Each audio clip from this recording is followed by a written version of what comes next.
सम्पूर्ण मण्डली परिवारलाई यीशु प्रभुको नाउँमा जय मसीह। हामीले भर्खर मण्डली परिवार मिलेर आराधनामा हामीले समय बिताउन पायौं।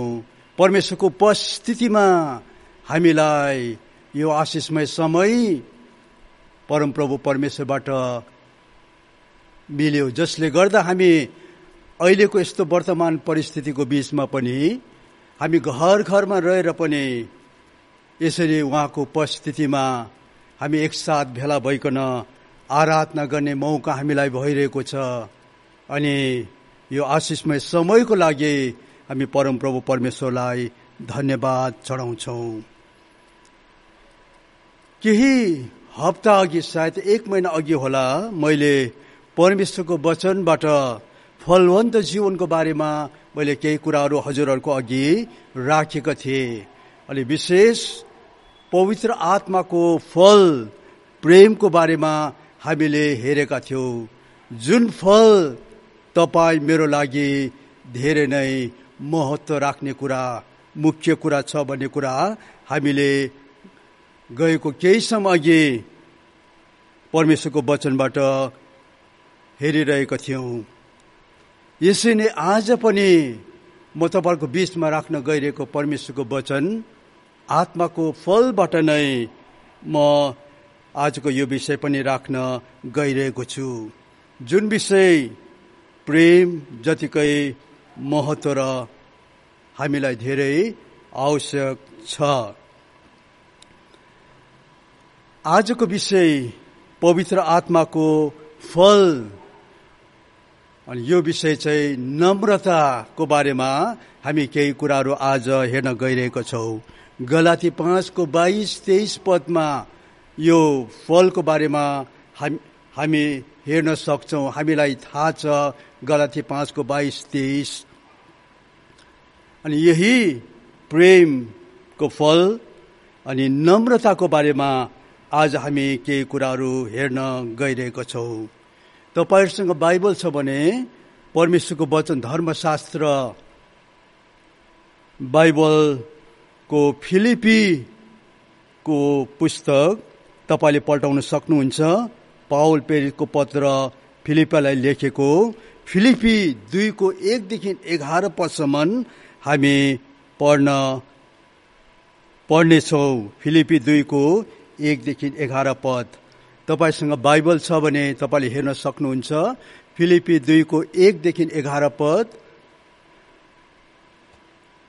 म यहाँबाट पढिदिनेछु। यदि तपाईहरूले सुन्नु भए पनि हुन्छ, पछि पढ्नु भए पनि हुन्छ। फिलिपी 2को 1देखि 11। यदि ख्रीष्टमा केही प्रोत्साहन छ भने, प्रेमको केही प्रेरणा, पवित्र आत्माको केही संगति, केही स्नेह र सहानुभूति छ भने तिमीहरू एउटै मनका भएर एउटै प्रेम राखेर पूर्ण सहमति साथ एउटै चित्तका भएर मेरो आनन्द पूरा गर। स्वार्थ वा अहंकारले केही नगर, तर नम्रताले एउटाले अर्कोलाई आफूभन्दा श्रेष्ठ ठान। तिमीहरू हरेकले आफ्नै हित मात्र नखोज, तर अरूको हित पनि हेर, अरूको हितलाई पनि हेर। तिमीहरूमा यस्तो मन होस् जो ख्रीष्ट येशूमा पनि थियो। 6 पद। परमेश्वरको स्वरूपमा भएर पनि उहाँले परमेश्वरको बराबरी हुने कुरालाई एउटै पक्रिराख्ने वस्तु जस्तो ठान्नु भएन, तर आफूलाई रित्याइकन कमारको रूप धारण गरेर तथा मनुष्य भएर जन्मनु भयो। स्वरूपमा मानिस जस्तै भएर आफूलाई होच्याउनु भयो र मृत्युसम्म अर्थात् क्रुसको मृत्युसम्म आज्ञाकारी हुनुभयो। 9 पद। यसै कारण परमेश्वरले उहाँलाई अति उच्च पार्नुभयो र उहाँलाई त्यो नाउँ प्रदान गर्नुभयो जो हरेक नाउँ भन्दा उच्च छ, कि स्वर्गमा, पृथ्वीमाथि र पृथ्वी मुनि भएका हरेक प्राणीले यीशुको नाउँमा घुँडा टेक्नु पर्छ र हरेक जिब्रोले परमेश्वर पिताको महिमाको निम्ति यीशु ख्रीष्टलाई प्रभु भनी स्वीकार गर्नुपर्छ। परमेश्वरको वचनको पाठमा परमेश्वरले आशिष दिउन्। आउँछ हामी एउटा प्रार्थना गरेर आजको वचन हेर्नेछौँ। तपाईँ पवित्र आत्मा परमेश्वरले नै तपाईँको वचनको प्रकाश हामीलाई दिनुहोस् र प्रभु तपाईँको वचनको प्रकाश हामीले पाएको कारणले गर्दा सुनेको वचन अनुसार हामी आज्ञाकारी हुन सकौँ। यस कारणले गर्दा जो अनुग्रह हामीलाई चाहिएको छ तपाईँ पवित्र आत्माले नै हामीलाई दिनुहोस् भनिकन यही प्रार्थना छ। अहिले पढेको खण्डमा तपाईँको आशिष रहेको होस् बिन्ती चढाउँछौँ यीशु प्रभुको नाउँमा, आमेन। रोमी 12:2 तिमीहरूको मनको परिवर्तनले गर्दा तिमीहरू परिवर्तन हुँदै जाऊ भनिएको छ। अहिले भर्खर पढेको यो खण्डमा फिलिपी 2:1-11 पद हामीले जो पढ्यो, यहाँ फिलिपी 2:5 भनेको छ, तिमीहरूमा यो मन होस् जो ख्रीष्ट यीशु प्रभुमा थियो। यीशु प्रभु स्वयं हाम्रो लागि नम्रताको सिद्ध उदाहरण हुनुहुन्छ। यूहन्ना 13 अध्यायमा पनि हामी पढ्छौँ, 1-17 त्यहाँ पढ्यो भने प्रभुले कसरी चेलाहरूको गोडा धुनुभएको कुरा हामी त्यहाँ पढ्न पाउँछौँ। सबै चेलाहरूको उहाँले गोडा धुनुभयो, यहाँसम्म कि यहुदा इस्करियोतीको, थोमाको, इन्कार गर्ने पत्रुसको, सबै चेलाहरूको गोडा धुनुभयो। यसै कारणले गर्दा हामी यो थाहा गर्न सक्छौँ यीशु प्रभु नै हाम्रो लागि सिद्ध नम्रताको सिद्ध उदाहरण हुनुहुन्छ। अनि परमेश्वरको वचनमा हामीलाई तिमीहरूको मनको परिवर्तनले तिमीहरू बदलिँदै जाऊ, तिमीहरूमा यो मन होस् जो ख्रीष्ट यीशु प्रभुमा पनि थियो। उहाँको प्रेम र नम्रताको कारणले गर्दा नै आज तपाईँ मैले यो जीवन पाएका छौँ। हामी परमेश्वरको छोराछोरीहरूमा यो गुण नम्रताको फल परमेश्वर हामीमा देख्न चाहनुहुन्छ। यो फल हामीमा उहाँले देख्न चाहनुहुन्छ। हुन त यो त्यति सजिलो कुरा होइन, नम्र हुनु भन्ने कुरा त्यति सजिलो कुरा होइन, यो गाह्रो कुरा हो। अनि हामी आफैबाट यो सम्भव पनि हुँदैन, केवल पवित्र आत्माको सहायताबाट मात्रै हामी यो फल हाम्रो जीवनमा फलाउन सक्छौँ। अनि आज हेर्न लागेको यो नम्रताको विषयको यो विषय चाहिँ तपाईहरूको लागि मात्रै होइन, यो व्यक्तिगत मेरो व्यक्तिगत जीवनको लागि पनि हो, यो मेरो लागि पनि हो। किनकि नम्र हुनु भन्ने कुरा त्यति सजिलो कुरा होइन। वचनमा, परमेश्वरको वचनमा धेरै ठाउँहरूमा हामी नम्रताको बारेमा पढ्न पाउँछौँ।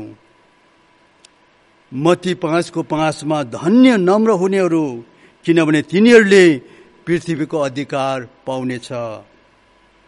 लुका 6:20 धन्य दिन हुनेहरू किनभने परमेश्वरको राज्य तिमीहरूकै हो। रोमी 12:16 अभिमानी नहो तर नम्रहरूसँग संगत गर।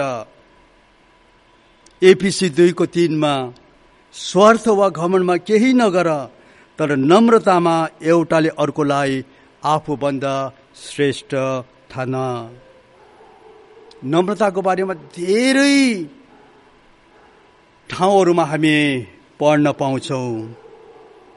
नम्रहरूले देश अधिकार गर्नेछ, मेरो आफ्नै नाउँ दिएको प्रजाले आफूलाई नम्र पारेर प्रार्थना गर्छ।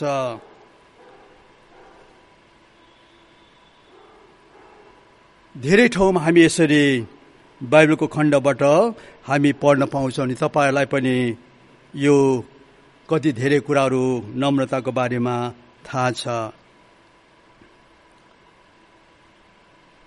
परम प्रभु अति उच्चमा विराजमान हुनुभए तापनि उहाँले नम्रहरूलाई दृष्टि गर्नुहुन्छ। भजन संग्रह 138 को 6 पदमा हामी पढ्न पाउँछौं। यसै कारणले गर्दा याकुब 4 को 10 मा परम प्रभुको सामुले आफूलाई नम्र तुल्याऊ, उहाँले तिमीहरूलाई उच्च पार्नुहुनेछ। पहिलो पत्रुस 5 को 5 मा हामी पढ्छौं, तिमीहरू सबैले नम्रताको वस्त्र धारण गर। तिमीहरू सबैजनाले नम्रताको वस्त्र धारण गर। यसबाहेक अरू पनि धेरै ठाउँहरूमा परमेश्वरको वचनमा हामीले नम्रताको बारेमा लेखेका कुराहरू पढ्न पाउँछौं। यसै कारणले गर्दा पवित्र आत्माको फल नम्रता, पहिलो कुरा नम्र हुनु भनेको के हो? विनय, विनम्रता, दया जस्तै हो। हृदयमा इमानदारीपन, समर्पित र आज्ञाकारी हुनु हो। नम्र हुनु भनेको आफैलाई रित्याउनु हो। मेरो मलाई मैले भन्ने सबै प्रभुमा राख्दै जानु हो। नम्रता भन्ने कुरा बाहिरी नम्र होइन, भित्री मन र स्वभावको कुरा हो। नम्र हुनु भनेको कातर, डरपोक, कमजोर हुनु होइन, कुनै प्रकारको कमजोरी होइन। नम्र तिनीहरू हुन् जो विनम्र र समर्पित छन्। पहिलो कुरा नम्र हुनु भनेको के हो, यो हामीले सुन्यौं। दोस्रो कुरा नम्रताको गुण। नम्रताले हामीमा आइपर्ने सतावट, खेदो, कष्ट, आलोचना, विरोध, यस्तो समयमा पनि धीरजी र क्षमाशील बनाउँछ। नम्रताले हामीमा आइपर्ने सतावट, खेदो, कष्ट, आलोचना, विरोध, यस्तै कुराहरूको बीचमा नम्रताले हामीलाई धीरजी र क्षमाशील बनाउँछ। नम्रताको गुणहरू। नम्रताले आफूभन्दा अरूलाई श्रेष्ठ ठान्छ। नम्रताले भित्रबाट बलियो र धीरजी र क्षमाशील बनाउँछ। नम्र व्यक्तिले बदला लिँदैन, सहन्छ। हक अधिकारहरू खोज्दैन, आफ्नो भूल गल्तीहरू मानिलिन्छ, स्वीकार गर्छ, सच्चिन चाहन्छ, सुधारिन चाहन्छ र सिक्न पनि चाहन्छ।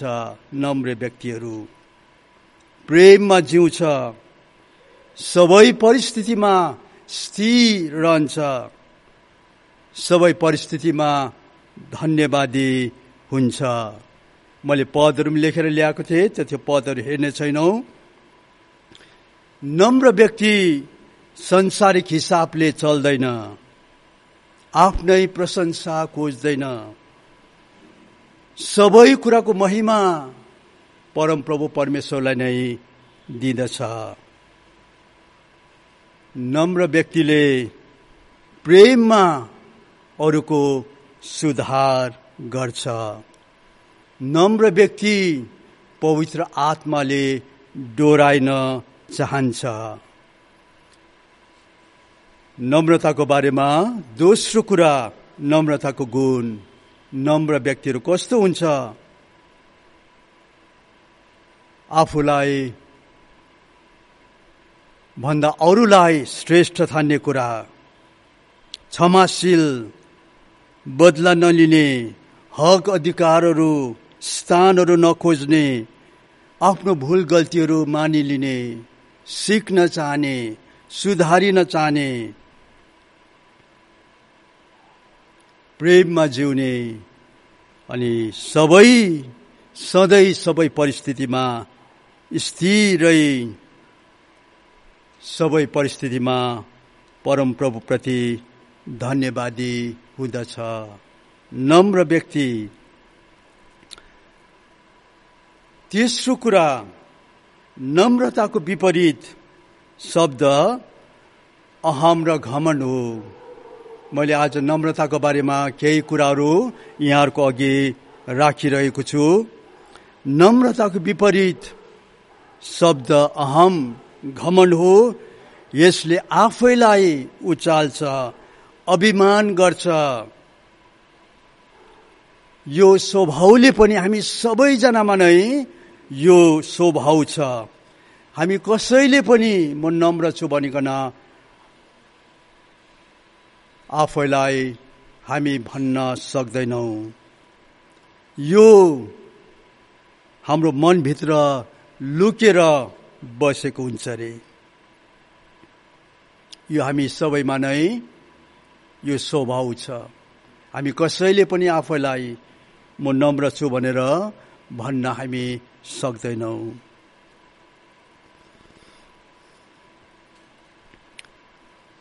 यसैले यदि हामीले होस गरेनौँ भने यसले हामीलाई पतनतिर डोराउँछ। घमण्डले कहिले पनि फाइदा गर्दैन। हामी परमेश्वरको वचनमा धेरै यस्ता व्यक्तिहरूको बारेमा पढ्न पाउँछौँ। हामीलाई थाहा छ जसले अहमको कारणले गर्दा नै उनीहरू पतन भएर गएको। अहमको कारणले गर्दा नै ठुला ठुला पापहरू गरेको होइन, व्यभिचार हत्याका पापहरू होइन, तर थाहा नभइकन अहमको कारणले गर्दा पतन भएर गएको कुराहरू हामी परमेश्वरको वचनमा हामी पढ्न पाउँछौँ। हामी सबैजनालाई धेरै घटनाहरू थाहा छ। यसैले यदि हामीले यो कुरालाई होसियार गरेनौँ भने यसले हामीलाई पतन गराउने मात्रै होइन, हाम्रो एकतामा पनि यसले बाधा ल्याउने काम गर्दछ। एकतामा पनि, हाम्रो समूहमा पनि यसले फाटो ल्याउने काम, बिगाड गर्ने काम, हानि नोक्सानी पुर्याउने काम गर्दछ। यसकारण हामी होसियारी हुन पर्छ। विशेष गरेर हामी जो जति अगुवाईको क्षेत्रमा भएकाहरूले हामीले यो कुराहरू ख्याल गर्न पर्छ। यदि हामीले होस गरेनौँ भने हामी आफै पनि पतनतिर जानेछौँ। परमेश्वरको महिमा हुँदैन हाम्रो जीवनबाट। त्यति मात्रै होइन, हाम्रो कारणले गर्दा अरूहरूलाई पनि, हाम्रो एकतामा पनि बाधा दिए कुराहरू हुँदछ। यसकारणले गर्दा पवित्र आत्माको फल नम्रता हाम्रो लागि कति जरुरी छ। यो गुण परमप्रभु परमेश्वरले हामी उहाँका छोराछोरीहरूमा देख्न चाहनुहुन्छ। प्रेमको फल, नम्रताको फल। अनि यो हामी आफैबाट सम्भव छैन, तर पवित्र आत्माले हामीलाई सहायता गर्नुहुन्छ, अगुवाई गर्नुहुन्छ र यो फल हाम्रो जीवनमा देख्न दिनुहुन्छ। यसकारणले गर्दा नम्रताको ठिक विपरीत अहम यदि हामीले होस गरेनौँ भने यसले धेरै हाम्रो जीवनमा, हाम्रो एकतामा बाधा दिने कुरा त हुन्छ नै। परमेश्वरको महिमा तपाईँ मेरो जीवनबाट, तपाईँ हाम्रो झुण्डबाट कहिले पनि हुँदैन। यसै कारणले गर्दा हामीले होसियारी गर्न पर्ने, किनकि नम्रताको ठिक उल्टा अहम घमण्ड, जसले थाहा नभइकन हाम्रो जीवनमा बाधा ल्याउने कामहरू गरिरहेको हुनेछ। चौथो कुरा, यसै कारणले गर्दाखेरि पहिलो तिमोथी 6:11 भनेको छ, नम्रताको लक्ष्य राख। अघि हामीले हेरेको सबैले नम्रताको वस्त्र धारण गर, नम्रताको वस्त्र धारण गर। यहाँ पहिलो तिमोथी 6:11 नम्रताको लक्ष्य राख भनेको छ। किनकि नम्रताले हामीलाई अनुग्रहमा डोराउनुहुन्छ। याकुब 4:6 पनि हामी त्यहाँ पढ्न पाउँछौँ। नम्रताको वस्त्र धारण गर, नम्रताको लक्ष्य राख, किनकि नम्रताले हामीलाई अनुग्रहमा डोराउनुहुन्छ। तर याकुब 4:6 हामी पढ्छौँ, तर उहाँले अझ बढी अनुग्रह दिनुहुन्छ। यसै कारण पवित्र धर्मशास्त्र यसो भन्दछ, परमेश्वरले अभिमानीहरूको विरोध गर्नुहुन्छ तर नम्रहरूलाई अनुग्रह गर्नुहुन्छ। नम्रहरूलाई अनुग्रह गर्नुहुन्छ। पहिलो पत्रुस 5:5 पनि परमेश्वरले अहंकारीहरूको विरोध गर्नुहुन्छ तर नम्रहरूलाई अनुग्रह गर्नुहुन्छ। यसकारण गर्दा नम्रताले हामीलाई अनुग्रहमा डोराउने काम गर्दछ। नम्र मानिसले सम्मान पाउँछ। हितोपदेश 29:23 हामी पढ्न पाउँछौँ। याकुब 4:10 पनि हामी यो पढ्न पाउँछौँ। याकुब 4:10 प्रभुको सामने आफूलाई विनम्र तुल्याऊ र उहाँले तिमीहरूलाई उच्च पार्नुहुनेछ। नम्रताले अनुग्रहमा डोर्याउँछ। नम्रताले मानिसहरूलाई सम्मानमा पुर्याउँछ। नम्रताले सधैँ परमप्रभुमा भरोसा गर्न सिकाउँछ। कति अवस्थामा हामीलाई नम्र बनाउनका लागि यस्ता गाह्रो असहज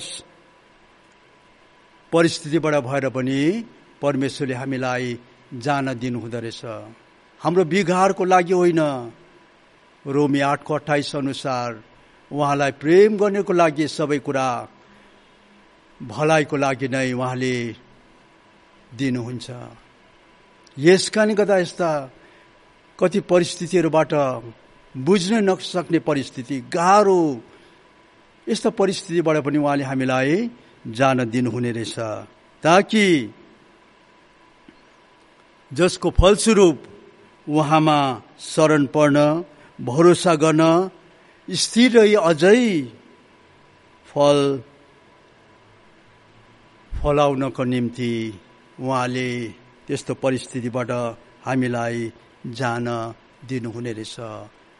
अझै खारिनको लागि, अझै फलवन्त हुनको लागि, अझै परमप्रभुमा भरोसा गर्नको लागि यस्तो परिस्थितिबाट पनि उहाँले हामीलाई जानलाई नम्र बनाउनु हुने रहेछ, ताकि हाम्रो जीवनबाट अझै धेरै फलहरू फल्न सकोस्।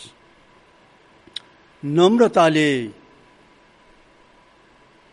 परमप्रभुबाटको ठिक न्याय र धार्मिकतामा डोराइने काम हुँदछ। परमप्रभुले नम्रहरूलाई न्याय र धार्मिकतामा डोराउनुहुन्छ। भजन सङ्ग्रह 25:9। यस कारणले गर्दाखेरि मैले छोटकरीमा यहाँहरूलाई भनेको, ख्रीष्ट यीशु प्रभु हाम्रो लागि उदाहरण हुनुहुन्छ। अनि हामीले अघि सुनेको तिमीहरूमा यो मन होस् जो ख्रीष्ट यीशु प्रभुमा थियो। तिमीहरूको मनको परिवर्तनले तिमीहरू बदलँदै जान पर्छ। अनि बाइबलमा धेरै ठाउँहरूमा हामीले नम्रताको बारेमा लेखेको कुराहरू हामीले पढ्यौँ। धन्य नम्र हुनेहरू, धन्य दिन हुनेहरू, नम्रसँग संगत गर्नेहरू, अरूलाई श्रेष्ठ ठान्नेहरू, नम्र पारेर आफैलाई प्रभुको चरणमा प्रार्थनामा जाने कुराहरू, नम्रताको वस्त्र धारण गर्ने कुराहरू, नम्रताको लक्ष्य राख्नेहरू, परमप्रभुले यो गुण, यो फल तपाईँ हाम्रो जीवनमा प्रभुले देख्न चाहनुहुन्छ। यसैले अन्तमा यूहन्ना 13:17 पदमा यीशु प्रभुले चेलाहरूको गोडा धुनु भएको अघि मैले तपाईलाई भने यीशु प्रभु नै हाम्रो लागि सिद्ध उदाहरण हुनुहुन्छ। उहाँले त्यो नम्रतामा चेलाहरूको गोडा धुनुभयो। सबै चेलाहरूको धोका दिने, विश्वासघात गर्ने, इन्कार गर्ने सबै चेलाहरूको कसैलाई पनि प्रभुले छुटाउनु भएन। यस कारणले गर्दा नम्रताको बारेमा हामीले हेरेका छौं। यही यूहन्ना 13:17 पदमा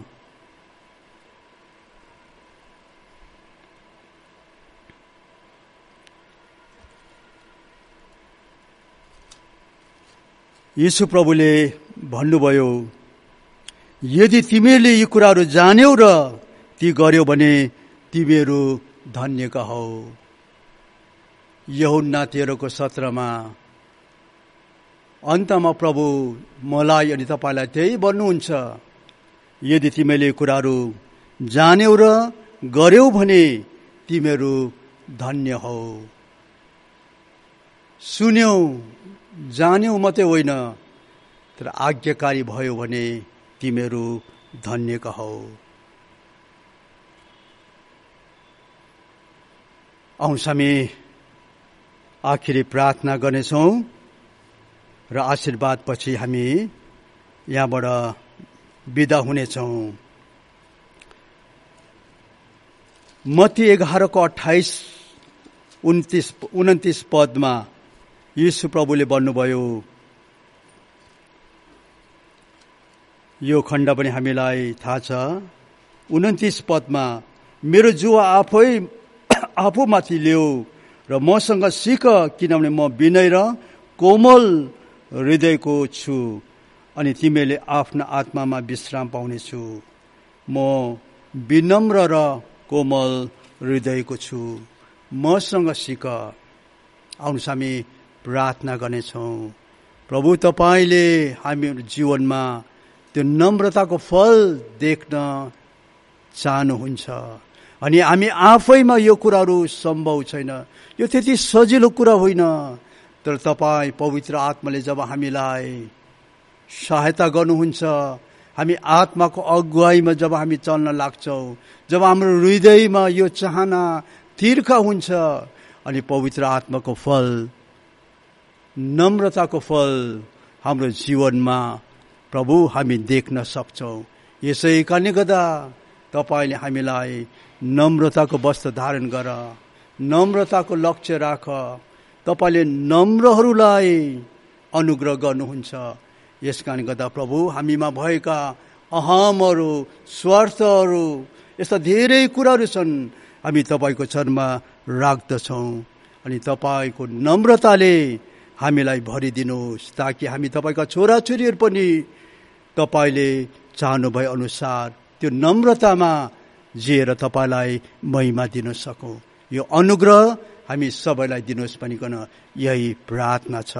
यो वचन हामीलाई घरमा रहँदा पनि पवित्र आत्मा तपाईले हामीलाई सम्झना गराइदिनु, जसले गर्दा पवित्र आत्माको सहायतामा हामी प्रभु यो नम्रतामा हामी जिउन सकौं। यही प्रार्थना छ। आशिष माग्छौ यीशु प्रभुको नाउँमा, आमेन।